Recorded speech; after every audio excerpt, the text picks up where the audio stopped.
Well, last evening we reported live on this show how a twin-seater MiG-21 fighter jet crashed in Barmer.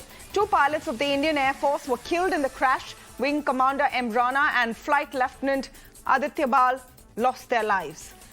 We're now learning that this was a trainer version of the MiG-21, and this incident took place during a training sortie where a senior officer trains a younger pilot to fly.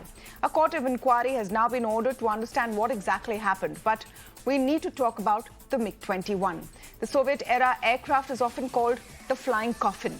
In just the last 18 months, there have been 6 crashes and 5 lives lost in these crashes. In fact, 44 personnel have lost their lives in 46 aircraft and helicopter accidents in the armed forces in the last 5 years. These are just some of the incidents since Jan 2021, 5th Jan 2021. MiG-21 crashed in Rajasthan, crashed while landing in Suratgarh. 17th March 21. It was a crash in MP's Gwalior. Group Captain Ashish Gupta was killed. On 20th May 2021, another crash in Moga, Punjab. Squadron leader Abhinav Chaudhary lost his life.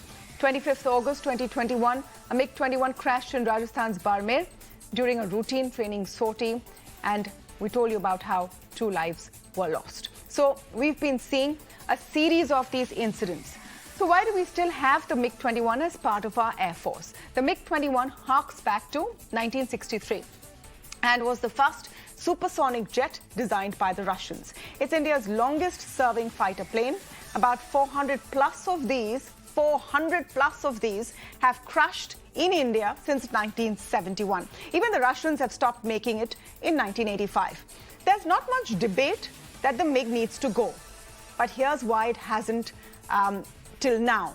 And here's why it's still called the flying coffin. For one reason, it's reached the end of its lifespan about 2 decades ago. It's a single-engine jet. It means it's always under threat. The chances of a plane crash increases with bird hits. So some of these incidents that have taken place recently or in the last few years is also due to bird hits. Some models of the MiG aircraft land very fast. They don't have the kind of security or safety technicalities that the more modern jets have. The cockpit window design is believed to be faulty. Runway visibility issues have also been talked about. Now, an announcement has been made that of the 4 squadrons of the MiGs that we have, and each squadron has 16 to 18 jets, out of the 4, each will be phased out over the next 3 years. The first, which is Squadron 51 based out of Srinagar, will be phased out from September this year, and then a squadron will be put to rest each year all the way till 2025. But why wait so long? The Indian Air Force has a sanctioned strength of 42 squadrons, against which we have only 30, and I'm explaining the reasons why we're still holding on to the MiGs. There are attempts to buffer this fleet, but we have so far ordered just 36 Rafale fighter jets. And there is a delay in the induction of the Tejas aircraft. That's where the bet is. These are our indigenous light combat aircrafts. To understand why we will have to continue with the MiG, even with its poor track record for some time, why can they not be replaced earlier? Are we putting more lives at risk? To speak on some of these issues, I'm joined today by Air Marshal PK Barbora and former Vice Chief of the Air Staff. And I'm also speaking today with Maruf Raza, Group Consulting Editor, Times Network. Welcome to both of you, and thank you so much for speaking with us, Air Marshal Barbora. Let me begin by just explaining for our viewers, and that's what we're planning to do and aiming to do, just explaining to our viewers why we continue to fly an aircraft which is known as the flying coffin. Firstly, good evening, and good evening, Maruf, to have you side by side with me to discuss this very tragic issue, where my heart goes out to the 2 pilots, of course, but also to the parents of the 2 pilots and the families. Now, I don't think the correct word would be flying coffins. That gives a totally different connotation to the aircraft, which is the most sold aircraft in the world. Yes, it's a vintage aircraft, design of 1950s. We got them in the mid-70s, in the first quarter of the mid-70s, and mid-60s, sorry. And I myself have flown this aircraft right from 1970 And even a month before I retired, I flew that aircraft. Now, yes, if you talk of the aircraft, look at the technology of 1950s vis-a-vis technologies of the Rafale class of aircraft. Can you compare, by any chance, an ambassador car to a Mercedes? That's the difference. Technology was one thing which was very crude in the early stages of jet flying. Yes. Jet fighters more so. Single engine you mentioned.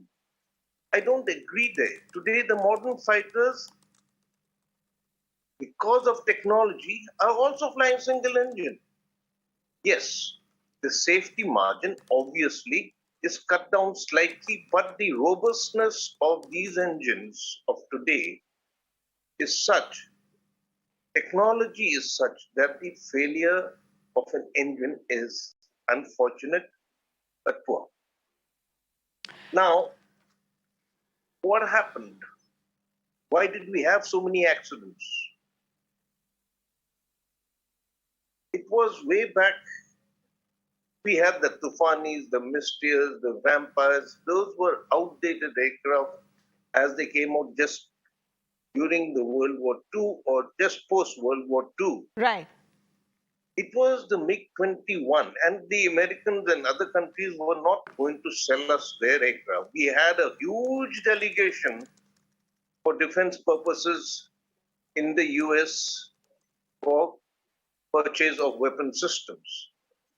But President Kennedy got assassinated, and they didn't have time for us, and Russia opened the doors. We went in for the MiG-21. The MiG-21 had various variants which came up over a period of time. I myself have flown the Type 96, the Type 77, the MiG-21M, the MiG-21MF, the MiG-21 Biz. Right.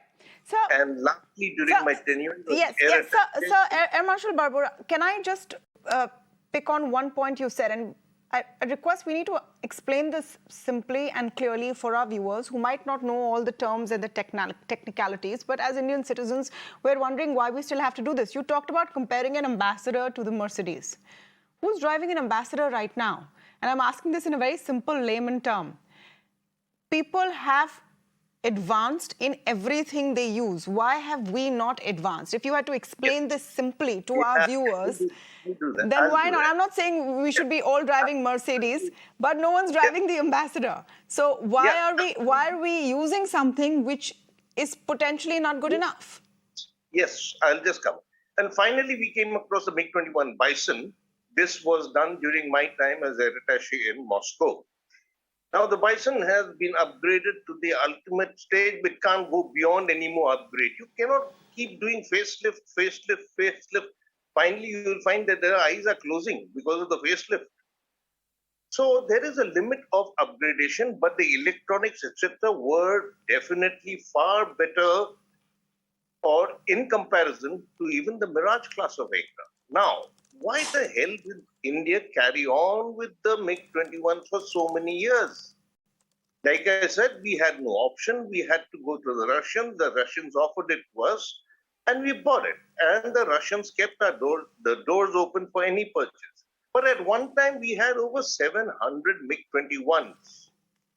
Now, if you have 700 MiG-21s flying around, of one type of aircraft, and you have just a few other varieties, the MiG-23, the MiG-27, the Jaguars, the Mirages, etc., came in MiG-29s. But the quantum of flying the MiG-21s were doing was almost 1/3 of that of all fighter flying in this country.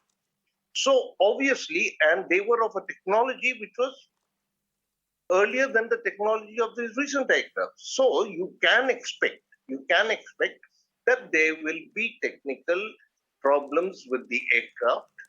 And it's a difficult aircraft to fly. It's not that simple. MiG-21 is a delta wing aircraft of the first generation, but the most sold aircraft also. It had the potential to do a combat. And in 1971, it has done wonders during our conflict with Pakistan. Where is the money to replace? Don't ask me. All right. Ask the We've come to the point. Where is the money? Where Where is the is money? the money? Okay. Today, each fighter aircraft, the minimum cost in the market is about 600 to 800 crores per aircraft. The MiG-21 used to cost us of those days about Is it as simple as this, Maruf? We can't afford it. We can't afford to replace them. And that's why we have to fly these. And you know, it's not just about whether MiG is good, whether MiG is bad. We're talking about losing lives of our brave armed forces. Is it because we don't have the money? Tamanna, the distinguished Air Marshal is far better informed than I will ever be about the technicalities of flying objects like aircrafts. He has a lot of experience. Let me give him another credit. It was him who went and made the runway in Daulat Beg Oldie functional all over again. And it's because of that we're keeping the Chinese away from getting to the Siachen Glacier in Ladakh. But that's another issue. Now, let me explain to you in very simple terms, because television is about keeping things simple. Firstly, it was the MiG-21, as the Air Marshals brought out, which, despite its age, still went and knocked off Pakistani F-16s, as Wing Commander Abhinandan showed, and got a Veer Chakra for that, and rightly so. So it is a combat aircraft which still can throw in a punch against aircrafts which are 3, if not 4 generations ahead of it. Secondly, the MiG-21s are being used. It's not entirely an issue of money or because the Air Force is sentimental about it, therefore they continue to hang on to it. There are a lot of complicated issues. Any purchase of equipment that the armed forces take on, and especially fighter aircrafts, would ideally take about 7 years. In the case of the Rafale jet, they took 17 years. We are a procedure-bound system, and in that system, there are RFA, RFP, RFI, RFP. After that, NA, NCNC process of trials, shortlisting, financial assessment of options, deal negotiations, etc., etc. And therefore, there was a lot of criticism by the opposition parties when the Prime Minister went and did a deal with the French for 36 Rafales. Now, please understand, the Air Marshal talked about fighter aircrafts costing 800 crores. The Rafale came to us at about 1,800 crores with all the bells and whistles. You're not going to enter into a highway and race your car without headlights, without wipers, without a whole lot of alarm systems that fighter aircrafts require. So all that costs a lot of money. You know, that's why they call force multipliers. So when you have a 4.5 generation Rafale pitted against a MiG, ideally, it should be able to knock off 4 to 5 MiGs before the MiG can do, one of the MiGs can do damage to a Rafale. Even probably the number could be higher. The second thing to understand is that the Air Force has to maintain an X number of operational squadrons. Without that, you and I will be denied a good night's sleep because our adversaries will enter our skies and not be interdicted. So Maruf, if I'm to understand, there is no real solution because getting anything new takes money and time. There is a solution. So we just have to live with this till 2025. Let me just quickly tell you in 2 other bullet points, because as I said, I'm not an avionics expert, but there is a solution. Solution 1 is to do a prioritization, which I'm sure the Air Force has done, but a further prioritization of where you can deploy your resources with what resources are available. So you don't need to keep all your fighter pilots battle ready when you don't have the squadrons. Yes, when the squadrons arrive, we shouldn't then start training our fighter pilots, but there is a solution about AJTs, jet trainers. This was a trainer aircraft.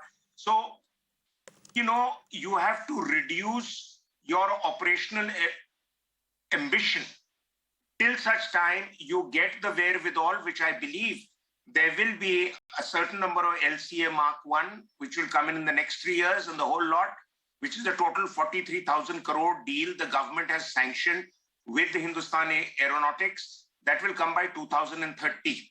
So then we will have the requisite numbers to bounce the Air Force back to its operational capability. And finally, I just want to bring out, there are a lot of veterans, the good Air Marshal apart, who continue to swear by the MiG-21. They said, flying coffins or no flying coffins, it's still a damn good aircraft. And therefore, when you join the Air Force to become a fighter pilot, you have to be prepared for the eventuality that something like this will happen, what is being shown on your screen. I mean, that's a choice you make when you volunteer to get into uniform, whether it's the army or the Air Force. I don't know, Maruf. That does not sit well. That I'll tell you why. I know it doesn't fit well. Air Marshal Barbora, those who join, who come into the armed force are ready to die for their nation. But this is a training sortie. The people who have died in the air sortie haven't died on a sightseeing trip. They've died for the nation. That's the point that needs to be understood. Isn't it then the nation's responsibility to reduce the chances of those fatalities? Well, you tell your political masters Air Marshal Barbora, yes. Yeah. Now, just let me, endorse firstly what Maruf has said. He's put it very nicely. I'd like to add here, today, even if the government, we've got about 30 squadrons plus minus one here, there, where one retires, we get in the fresh, maybe Sukhoi 30 squadron. Now, even if the government was rich and everything, they gave us the money today to make up all the squadrons. I am sorry, we can't even do it till the year 2050. That means money is available. I've got my aircraft of choice. I can't fill up the gap which is built up already between 30 and 42 squadrons. Not possible. Secondly, believe you me, we don't join the Air Force to die, please. We join the Air Force because it's a fantastic service. It's a very adventurous life. And obviously, our duty is to protect the nation's skies in peace and war, day and night, so that every one of you can sleep well at night or work during the day without fear. Absolutely. So please don't mix up things that why isn't the government doing something? Yes, the government is trying to do, there's no doubt. 126 Rafales were to be bought. What happened? We wasted so many years because the government then called off the contract. And I'm proud that at least India thereafter went and got 36 Rafales. But that is not adequate. Air Marshal Barbora, shouldn't we be asking these questions? Shouldn't we be asking these questions of what they are doing? You think we don't? We just sit mum in the table when these are being discussed? The AJT was supposed to come in when to replace the MiG-21s. The AJT, I think we have just about got 2 squadrons now. That is all. Because the production line of any aircraft being produced in the world, at the very best, they can make about 18 to 24 aircraft in 1 year. We are putting in pressure. The government understands, but we do not deal with what we call as international geopolitics, which is also there, which plays up problems. And the fact is that here, it's not a will that we want. It's a very strong will by the nation to say, yes, the Air Force, the Army or the Navy require these assets, we've got to give it. There has been a push by this government, but still not adequate, I'm sorry. Well, we have to keep asking the questions. Yes, Maruf, you wanted to make a point. Yeah, briefly, Tamanna, you've asked some good questions. And I would ask that the same questions if I was not half informed as I am compared to the good Air Marshal. But let me tell you, you see, just look at the Rafale deal when it happened. You saw the ruckus that was happening in the parliament, where opposition parties were saying there has been corruption, there has been this. Do you realize that, it is the same people who yell about corruption, who've had a tenure of so many corrupt defense deals that it's embarrassing to even list them out. So the point at issue is, you're not going to let anything go through. So how many years before that's fixed, Maruf? You want to paint others. No, how many years before that's fixed? I'm asking simply what a viewer would be asking, and they don't have the information you have, and of course, our distinguished panel has. How many years? You're saying 30 years, 40 years of corruption, everything was bad. So how many years more? May I humbly submit? Yes, the Air Marshal is talking of 42 squadrons. One defense secretary even told me, I don't know where they came up with this number of 42 or 42.5 squadron. But the point at issue is, with today's high-tech aircrafts like the Rafale, even the upgraded Sukhois, etc., you can do with lesser squadrons.